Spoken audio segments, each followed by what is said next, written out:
Genesis 19. Now the two angels came to Sodom in the evening, and Lot was sitting in the gate of Sodom. When Lot saw them, he rose to meet them, and he bowed himself with his face toward the ground. And he said, Hear now, my lords, please turn into your servant's house and spend the night and wash your feet. Then you may rise early and go on your way. And they said, No, but we will spend the night in the open square. But he insisted strongly, so they turned into him and entered his house. Then he made them a feast and baked unleavened bread, and they ate. Now before they lay down, the men of the city, the men of Sodom, both old and young, all the people from every quarter, surrounded the house. And they called to Lot and said to him, Where are the men who came to you tonight? Bring them out to us, that we may know them carnally. So Lot went out to them through the doorway, shut the door behind him, and said, Please, my brethren, do not do so wickedly. See now, I have 2 daughters who have not known a man. Please, let me bring them out to you, and you may do to them as you wish.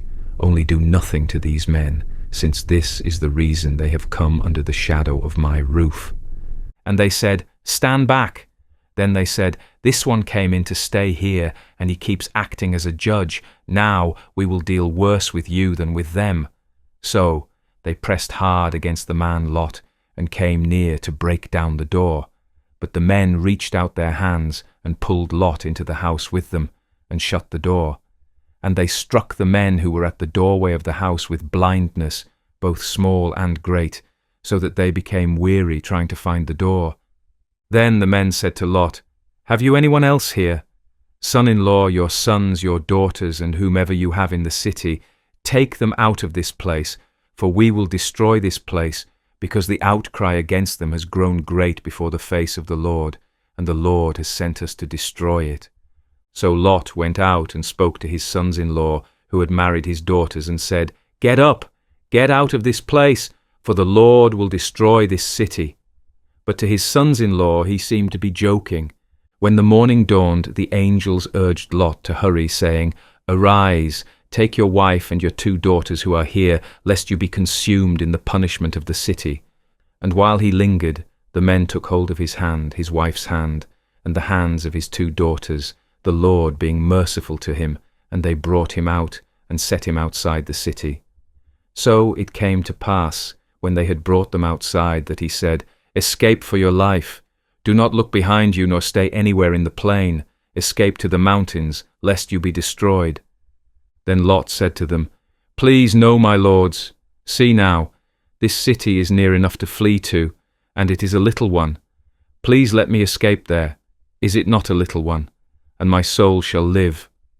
And he said to him, See, I have favoured you concerning this thing also, in that I will not overthrow this city for which you have spoken. Hurry, escape there, for I cannot do anything until you arrive there.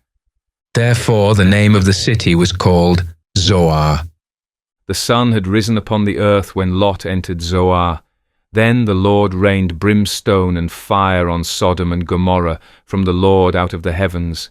So he overthrew those cities, all the plain, all the inhabitants of the cities, and what grew on the ground.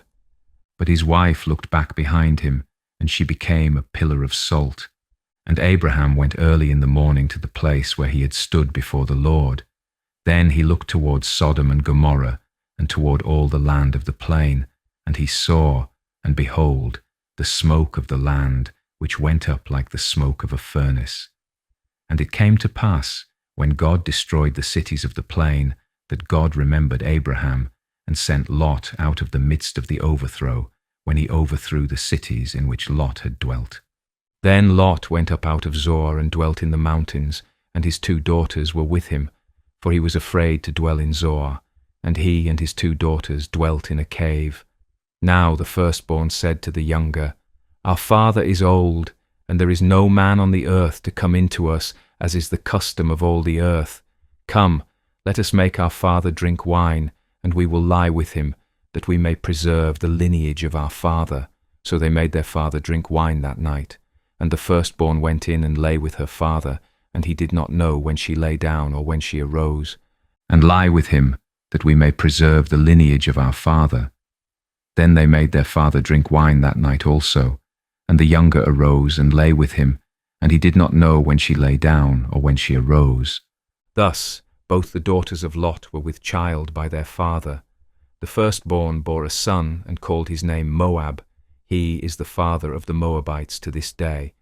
And the younger, she also bore a son, and called his name Ben-Ammi. He is the father of the people of Ammon to this day.